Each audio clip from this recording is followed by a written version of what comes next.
An abbreviated town meeting like Arlington has never seen takes place outdoors, and the essential town business is worked out. We talk to the town manager and get his take on a town meeting that is clearly one for the ages. We also talk to Arlington's newly elected town clerk, and we get her take on how she plans to run things in the future. A Black Lives Matter banner now adorns Town Hall, this after the tragic death of George Floyd, which stunned a nation and the world. As a result, the town issues a proclamation and declares a Black Lives Matter Day for next month. We'll have the details. We also talk to the president of the Mystic Valley area branch of the NAACP, as all of us, of all races, try to hammer out solutions from this profound tragedy. A charismatic and witty ACMi staple garners nationwide recognition for excellence in programming. A fun interview with Steve Katsos and his crew as they mark 10 years of the Steve Katsos Show right here on ACMi. What are Steve's plans for the future? Stay tuned. There are currently 304 positive cases of COVID-19 in Arlington, 42 deaths. All this and more as Arlington continues to stay together apart. From McLennan Park to Spy Pond, from Poets Corner to the Mystic River, we have Arlington covered. We're your neighbors, a friend you can turn to. This is ACMi News. Hello, and welcome to this week's edition of ACMi News. I'm Jeff Barnes. July 13th will officially be known as Black Lives Matter Day in the town of Arlington. This as the Select Board unanimously approved the Black Lives Matter proclamation during its meeting on Monday, June the 8th. The Select Board's proclamation and this banner, which will stay up at least through the end of this month, are Arlington's part of the worldwide movement condemning the death of George Floyd and condemning racist acts of oppression in all forms, including institutionalized racism. I think it's good that they're showing support for this horrible situation. I mean, I'm sort of encouraged by the fact that it seems to have gone global at this point rather than, than just the US. I think that it's amazing. I think that it's so important that we show that we support the Black Lives Matter movement in Arlington. Do you think that possibly maybe finally something good can come out of this? I hope so. I hope that laws come to make it so that can't happen, and that the police officers are charged even more harshly, and that the police are trained more so that incidents like this don't happen again. Just 2 days before this banner was put up, hundreds of residents were marching down Mass Ave to honor the legacy of George Floyd, the man who was killed in Minneapolis by a police officer, while 3 other officers just stood around and did nothing. That happened on May the 25th. Then on June the 12th, 27-year-old Rayshard Brooks was shot and killed as he was running away from police in a restaurant parking lot in Atlanta, Georgia. That city's police chief has since resigned. The officer involved in the shooting has been fired and the investigation continues. This banner is up here to remind us all of deaths like that, and also the unjustifiable murder of African Americans on these shores in the last 400 years. It's why hundreds of people took to the streets last week in silent protest in memory of George Floyd and the legacy he now leaves behind. Town manager Adam Chapdelaine weighed in. Arlington has a long history of being a welcoming and inclusive community, and this banner makes a statement of solidarity with the worldwide protests. It's a positive step and the start of a journey. We've begun a lot of work already, but the road ahead is longer, and we have a broad cross-section of people ready to do this work. ACMi News spoke to the newest member of the Select Board, Leonard Diggins, who last week was victorious on town election day. He admits there's a lot of work to be done by town leaders, and he readily admits residents also share a great deal of responsibility. All these events have a way of getting replaced by the next big crisis. And so you never know what's going to come along, to blow something off the attention grid. And so the key, is for everyone, especially leaders, to know what the underlying issues are, and have a way of planning to deal with those once it's no longer the front burner. Because inevitably, this is not going to be the front burner. That's just fact. It's just a matter of time as to when it goes away. Now, I feel that the most important thing we can do is get people to get more engaged in the political process, and that means voting. It doesn't mean only voting in the presidential election. It means voting in state elections and smaller elections, and just being engaged in that way. It's great that people have the energy to protest on a sustained basis, but they should also take that energy, especially organizers, and get people registered to vote. But not only that, but get them voting. Work on getting them voting. Because that's where the real power is in the democracy, is in the voting. Arlington Police Chief Julie Flaherty says the town police force immediately has updated its so-called use of force policy, requiring officers to intervene in situations where another officer is using unreasonable force. She says the department's use of force policy is now fully aligned with what's known as 8 Can't Wait reforms, a campaign pushing for reforms such as banning chokeholds and strangleholds, requiring de-escalation, requiring officers to provide a verbal warning before shooting, exhausting all alternatives before shooting, implementing a duty to intervene, banning shooting at moving vehicles, requiring a use of force continuum, and requiring comprehensive reporting of all incidents that resulted in the threat or use of force. Arlington Police have also updated policies to include a clear definition on its existing ban on neck restraints, as well as the requirements for officers to attempt to de-escalate any situation and give verbal warning before using force. According to the latest data from police, in 2019, Arlington's police force responded to nearly 28,000 calls for service. There were 0 complaints for use of excessive force, and there have been 0 such complaints so far in this year. Indeed, it was Chief Flaherty herself and Captain Richard Flynn of the Arlington Police Department directing traffic along Mass Ave so residents could honor the memory of George Floyd. If such actions and updated measures in community policing had been undertaken in the city of Minneapolis just 1 month ago, the tragedy that stunned the nation and the world may very well have been prevented. And again, July 13th has been declared Black Lives Matter Day in Arlington. I spoke recently with town manager Adam Chaplin, and he tells me town leaders are currently hashing out plans for Black Lives Matter Day next month. Now, in just a few more minutes, I talked to the president of the Mystic Valley area branch of the NAACP to get his take on the turbulence of the last 3 weeks and what, if any, positive solutions can come about from such tragedies like the deaths of George Floyd and Raynard Brooks. The 2020 annual town meeting was held this week, and it looked like no other town meeting in Arlington's storied history. The Monday, June 15th meeting was postponed, you'll recall, from its late April date because, of course, of the coronavirus. And it was held outside on Pierce Field. We got an update on how town meeting went, and of course we got the latest on the COVID-19 crisis in Arlington with town manager Adam Chaplin. Thanks for having me. Where do we stand in the town as far as the COVID-19 cases now? It seems as though we're holding steady with the positive cases and the presumed positive cases in town. Yeah, that's absolutely correct. It is definitely holding steady. I know the data on the town's website has, it was up and then down a little bit, and that's based on the state has changed the way it's reporting, so it's impacted the way we gather the data from the state. But the overall message is yes, it's flat. We're not seeing new cases. I'm sure I'll learn more today when I connect with the Health and Human Services team, but it does seem as though the rate of growth or growth at all has really flattened in Arlington. And now there are applications available for outdoor dining for Arlington restaurants. How comfortable are you with that? I think we're comfortable with it. I think the state has put standards in place that keep people safely socially distanced.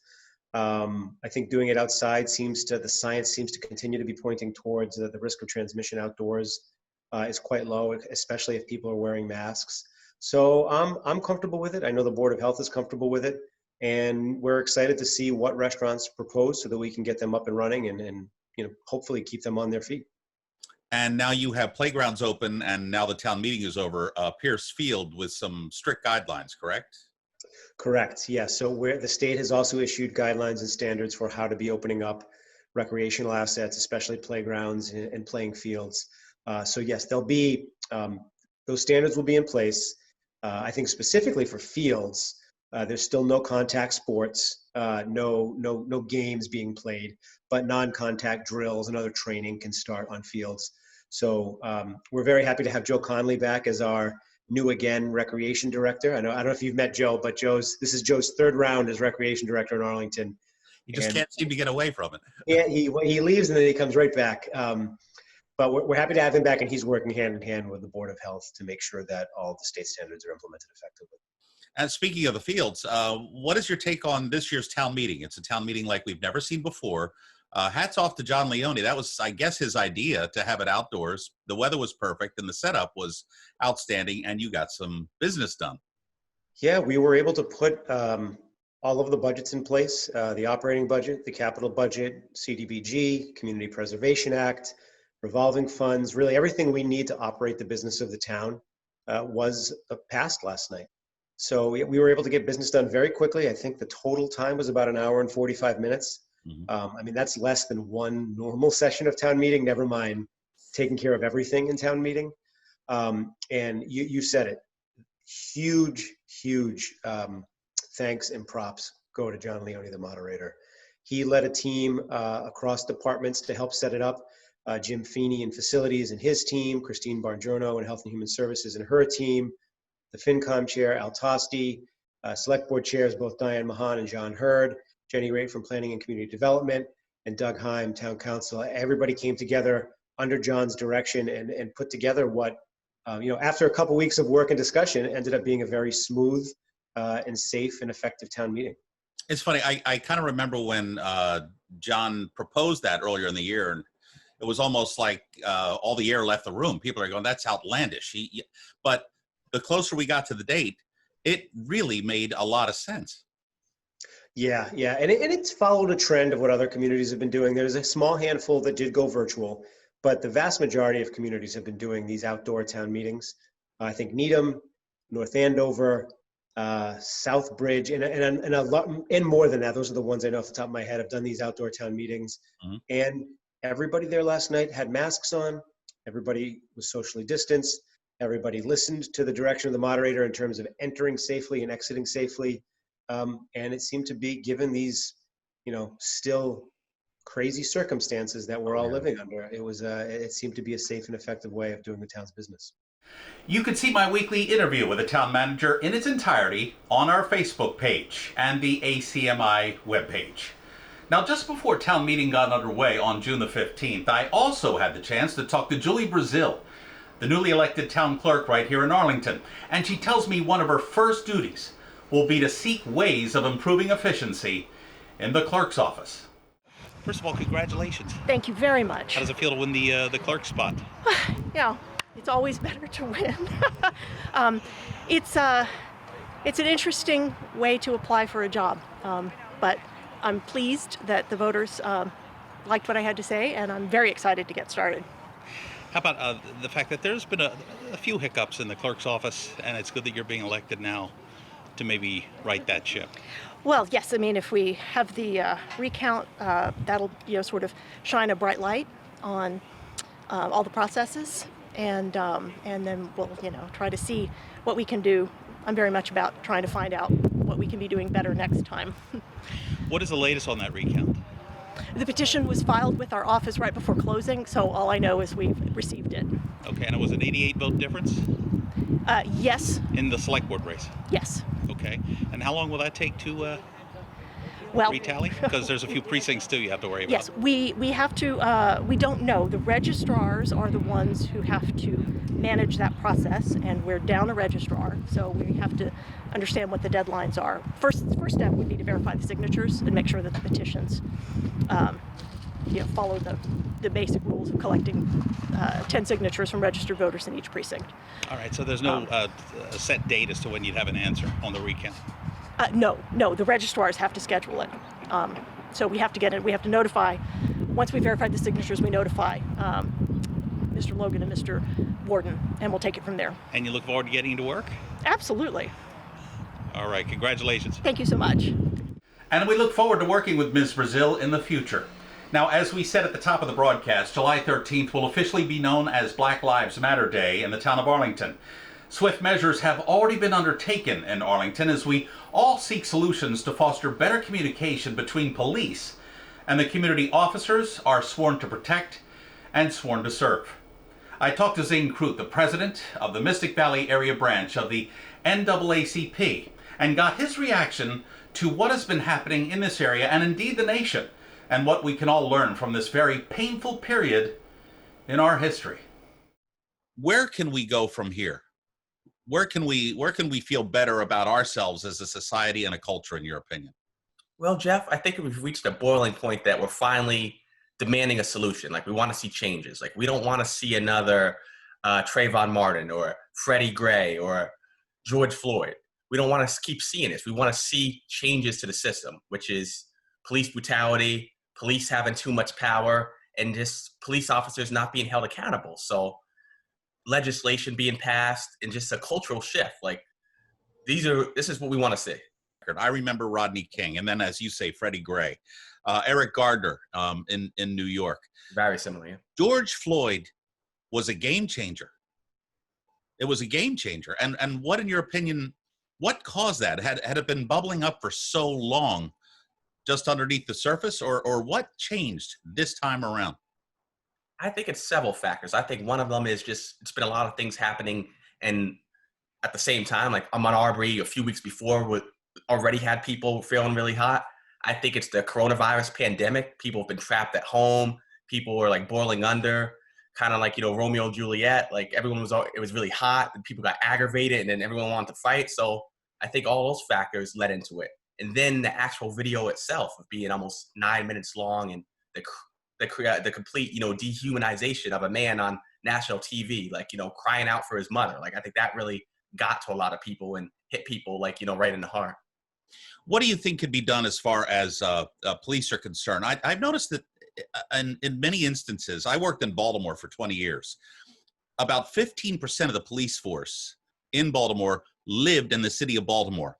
Most lived in the suburbs.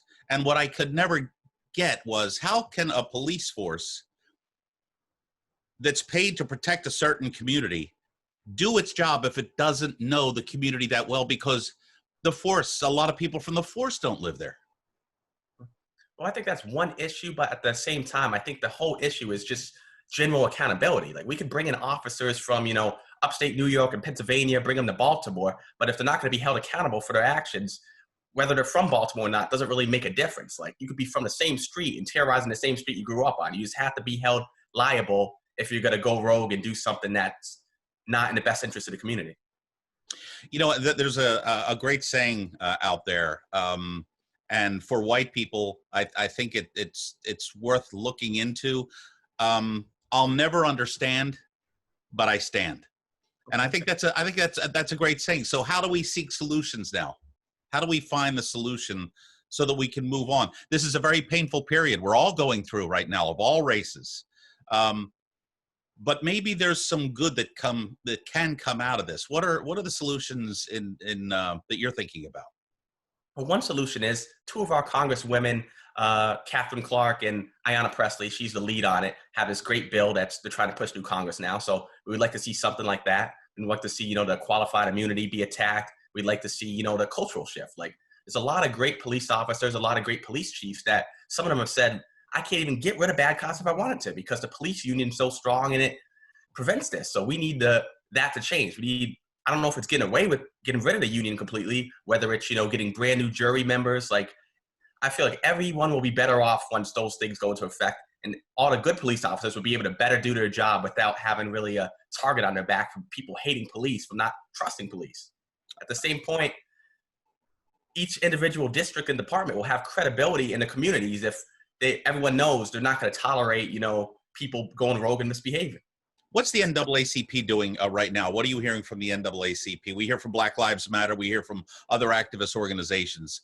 The NAACP has been around for a long time. What are they doing about what has happened in the last 20 plus days? So we're doing a lot of pushing legislation. So from the national NAACP, which, we have the lawyers and everything, we're trying to push those new legislation through, whether it's the ban on knee and chokeholds, whether it's the getting rid of qualified immunity, whether it's the citizen review board. So we're doing a lot of the legislative pushing. Like Black Lives Matter and NAACP are very different groups. So Black Lives Matter they have a lot more younger members. They're going to do a lot more of the rallying, a lot more of the marches. NAACP is more, the political aspect of it. And we thank Mr. Crute for his time, and of course ACMi News is going to be in touch with him as events warrant throughout the summer. Changing gears now. If you watch ACMi regularly, you already know about the Steve Katsos show. It ran on our airwaves for the past 10 years, and it also aired internationally. Well, recently the show won a prestigious nationwide accolade, the Hometown Media Award for Excellence in Programming. Now, I had the chance to talk to Steve and his crew about their fantastic work at ACMi in the past 10 years, and what their plans are, if any, for any future shows. And this is what they had to say. So first of all, I want to welcome you. I also want to say that you guys won a Hometown Media Award. And for those people who don't know what it is, it's a nationwide award for programming, for excellence in programming, from coast to coast, from a community TV station. So hats off to you guys. Congratulations. And I'm honored to have all of you here in my living room. How's everybody faring during this COVID-19 crisis, first of all? Lost all my hair.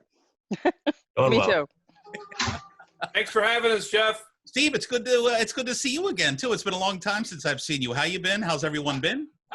I'm still alive, so I got that going for me, and I've just been socially distant, but caring for my mom. I've been down in Arlington visiting her with groceries, and hi, Arlington. There you go. There you go. Well, Arlington misses you, all of you, without a doubt. Congratulations again on this Hometown Media Award. First of all, when did you hear about it? Because this is big stuff here. This isn't regional in New England. This is from here to California. Yeah, it's a national award. I remember when I was a teenager, we would all be excited back at Arlington Community Television on Mystic Street when someone would get nominated, and when someone would win, it would be a big deal. I want to say back then I was doing a show called The Missing Tooth. We were nominated maybe once or twice, but never won. And so this version of the show was great. We've won it a couple times for a website, best national website. But I always felt like that wasn't a great win because when we first started the show, I paid someone to develop the website for me. And although I maintained it, winning that award didn't feel good. This feels good, Jeff. We've won it for the show itself. Best entertainment show nationwide on community television. It's awesome, and the team we had together was the right team to make it happen. And the guests we had on, it was really cool to get the email to say, hey, you guys have won the show. And I'm really excited to fly out to Chicago and accept the award at the award ceremony. Oh, wait a minute, what's that? Oh yeah, it was canceled. It's like Charlie Brown getting a trophy and having his name. Totally. It's typical Steve, right? Everybody? Yeah. Oh yeah. For his luck, yeah. The one question I have is a lot of people are going, will you be doing another Steve Katsos show? I know everybody's been off and doing their own personal business and taking care of things. And obviously we have this coronavirus going on, this pandemic. But it's, like 1918, it's going to get out of here and the studio's going to be open again. And here are our arms. So give us the date here. When are you going to get back on the air?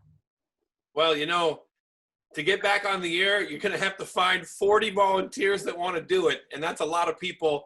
And as Hope and Lacus and Mike would tell you, it takes a lot of time to put this together and a lot of planning. And then you got to be lucky and you get the show to come together. So I'm just, I'm excited and honored that you and Jeff and Norm at the studio have said to me that, you'd welcome us back. That's great to hear. Obviously I've got my two jobs, which I hope will still be there by the end of coronavirus. And one day we'll come back and do something. And I'm sure, you got a chance to meet my dad who passed away. And I always tell people this, and my dad's last few days, I said to him, Dad, I'm going to go back and do this show again. And he said to me, this is exactly what he said. He said, the odds are against you. So he was honest. Hello! That doesn't necessarily mean it's a bad thing. The odds were against the Patriots when they were playing the Falcons just a few years ago. So Mike, Hope, and Lacus, what do you think about possibly coming back to ACMi and doing a show? Mike? I'm ready. Hope, you first. Yeah. I'm ready. I think Mike 10 more years. And Mike, are you crossing your fingers? Here's the thing. Like, he says we need time. Well, we've been doing nothing for 3 months. Got it. Volunteers, everybody's bored, and they'd be knocking down the door to do something right now. So, I mean, we've all been ready. I mean, we understand how much work Steve puts into it. And a lot of times that's why it stops for a long period of time. He needs a break. But I think most of the crew would jump back in a heartbeat if he ever wanted to start. Hope, when you're working on this show, how difficult is it to get Steve to express himself, kind of like get that inner extrovert out of his introvertedness? How tough is it? It is difficult. You can only imagine. I mean, he's just like, it's like, he's just sitting there. He's shy, and you know, and then all of a sudden something just pops. Yeah, it's pathetic, really, when you think. Hopefully, Lockus remembered to hit record. Oh, you know what? I forgot to. All right, folks, listen, be safe during this time. Thanks so much for your time. And we always have the door open at ACMi for you all. So it's been a pleasure to see you guys again.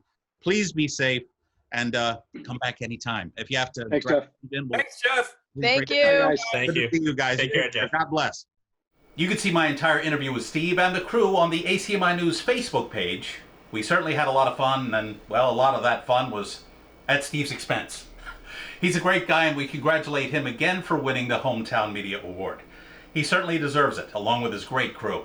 All right, it's time of that week yet again, when we find out what's happening at Arlington High in these dog days of summer with this week's Ponderscope. Take it away, Chandler Betts. Welcome to the Ponderscope, your Arlington High School news, updates, and more. All summer reading and AP assignments can be found on the Daily Post. On the same document, there's a link for both the MOOC courses offered and the credit recovery courses and descriptions. The Scoopermania Club will be hosting the first Arlington's Got Talent to raise money for the Jimmy Fund. It was originally on June 20th, but now it's been moved to June 26th. Make sure to tune into the live stream for various types of talents. As Friday, June 19th, is the official last day of school, this will also be the last Ponderscope of the year. On behalf of us here at ACMi, and specifically the Ponderscope, I'd like to thank you for tuning into our programming this year. I hope it has all been helpful in showing you Arlington High School's news, updates, and more. As we go into this uncharted summer, enjoy it while staying safe. We're all in this together, and we'll all come out of this together. I'm Chandler Betts, and this has been the Ponderscope. All right, Chandler, thank you very much, and we wish you and everyone at Ponderscope a very happy and safe summer. We will see Ponderscope again this fall on ACMi News. If you want to see what we're doing here at the newscast, all you have to do is go to the ACMi Facebook page. We're updating that constantly, daily actually. And also, if you want to see what's happening at ACMi News, just go to the ACMi website. That's acmi.tv. If you want to know what's going on in town, of course, just go to the town website. You'll find that at arlingtonma.gov. That'll do it for this week's edition of ACMi News. Thanks so much for joining us. I'm Jeff Barn. We will see you back here again next week. Be safe, be happy. If you can, take care of others, and wash the hands. We'll see you back here next week. Take care. You can always check out our latest segments and newscasts on the web at acmi.tv/news. And don't forget to like us on Facebook and follow us on Twitter and Instagram at ACMi News. Make sure to subscribe to our YouTube channel as well. You'll find us at youtube.com/ACMi News. If you have any news tips for us or wish to become a citizen journalist, we'd love to hear from you. Email us at news@acmi.tv or stop by ACMI Studio A at 85 Park Avenue.